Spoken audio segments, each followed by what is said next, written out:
Oi, turma, vamos continuar mais uma aula de História e continuando a matéria sobre a colonização do Brasil, vamos falar agora sobre o ciclo do ouro e as revoltas nativistas que aconteceram na colônia brasileira. O ciclo do ouro foi um momento em que, no século XVIII, a extração de ouro foi a principal atividade econômica brasileira.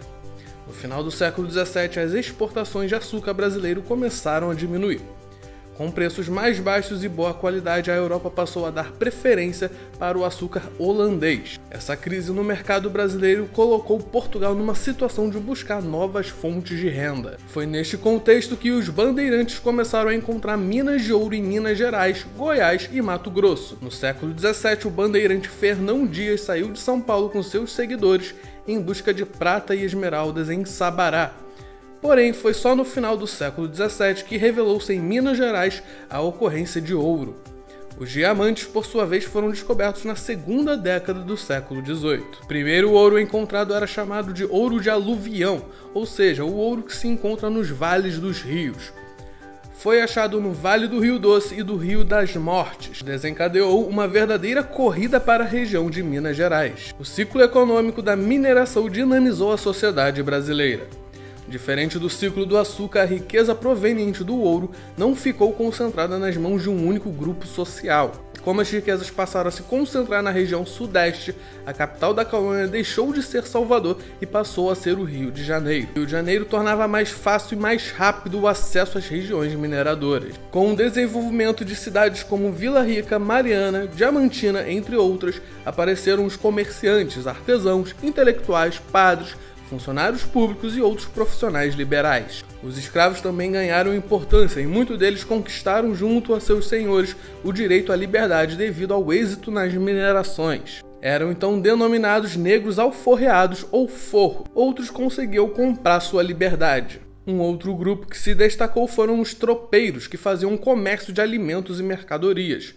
Muitos faziam transporte de carga entre Rio Grande do Sul e São Paulo, seguindo depois para Minas Gerais. O desenvolvimento da vida urbana trouxe também mudanças culturais e intelectuais na colônia, destacando-se a chamada Escola Mineira, geralmente ligada ao Barroco. São expoentes as obras esculturais e arquitetônicas de Antônio Francisco Lisboa, o Aleijadinho, em Minas Gerais, e do mestre Valentim, no Rio de Janeiro. Na música destacou-se o estilo sacro do mineiro José Mesquita, além da música popular representada pela modinha e pela cantiga de niná de origem lusitana e pelo lundu de origem africana.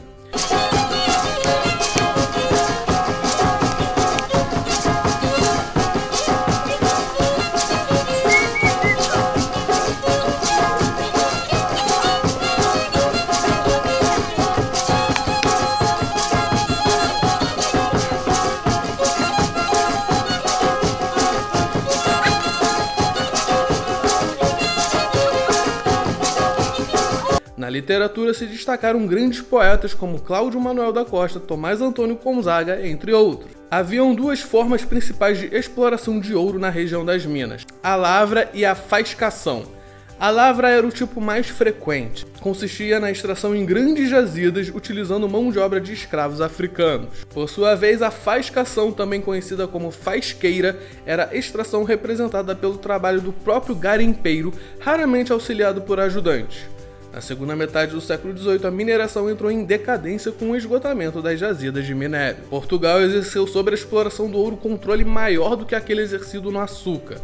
Um dos motivos é o fato de que, no decorrer do século XVIII, a economia portuguesa estava muito dependente da economia inglesa. Assim, para recuperar sua economia, Portugal criou vários mecanismos de controle e fiscalização, como a Intendência de Minas e as Casas de Fundição. A Intendência de Minas foi um órgão criado em 1702. Controlado pelo rei, a Intendência tinha a função de distribuir terras para a exploração do ouro, fiscalizar e cobrar impostos.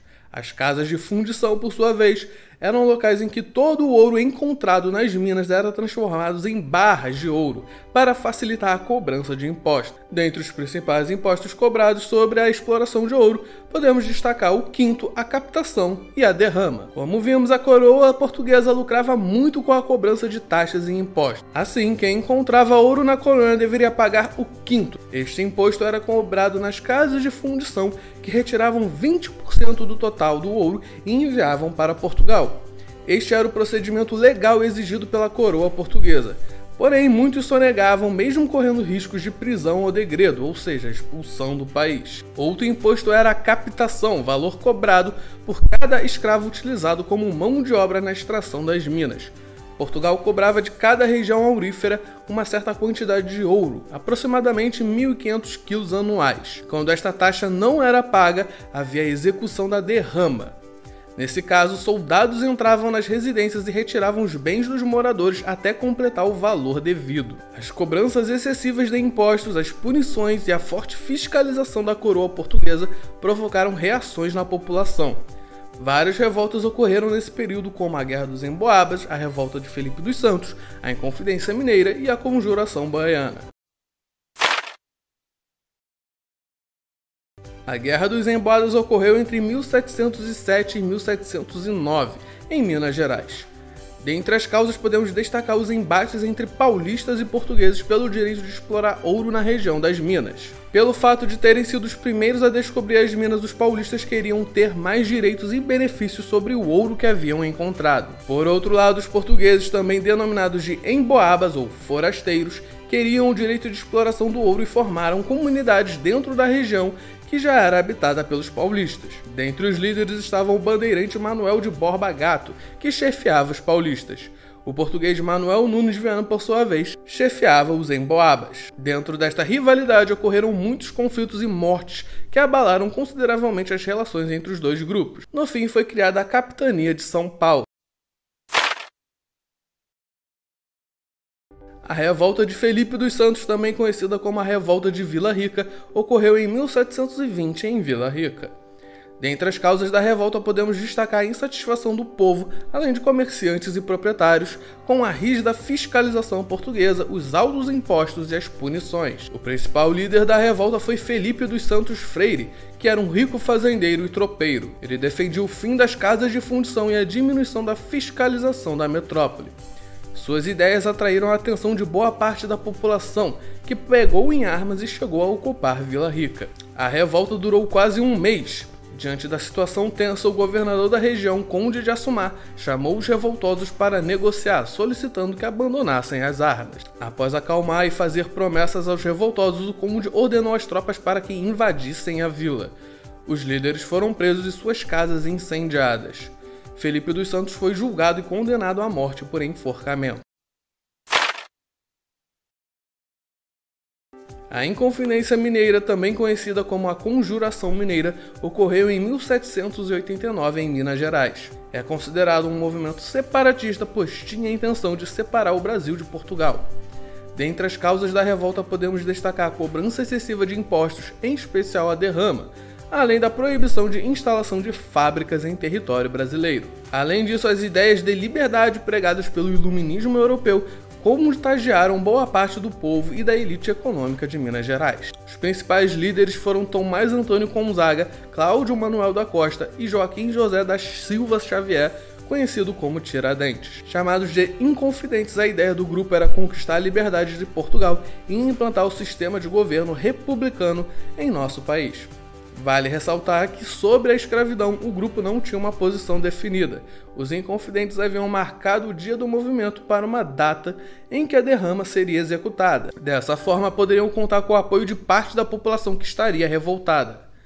Porém, um dos Inconfidentes, Joaquim Silvério dos Reis, delatou um movimento para as autoridades portuguesas, em troca do perdão de suas dívidas com a coroa. Todos os Inconfidentes foram presos e enviados para o Rio de Janeiro e acusados pelo crime de infidelidade ao rei. Alguns Inconfidentes ganharam como punição o degredo para a África e outros pena de prisão. Porém, Tiradentes, após assumir a liderança do movimento, foi condenado à forca em praça pública. A Conjuração Baiana, também chamada de Revolta dos Alfaiates, ocorreu em 1798 em Salvador. Da mesma forma que a Conjuração Mineira, também foi um movimento separatista e desejava a proclamação de uma república. Porém, ao contrário daquela, esta teve maior participação popular e defendia o fim da escravidão. Dentre as causas principais, podemos destacar a mudança da capital da colônia de Salvador para o Rio de Janeiro, os altos impostos, a concentração de terras e as imposições de Portugal. Além disso, o movimento foi influenciado pela independência dos Estados Unidos, do Haiti e pela Revolução Francesa.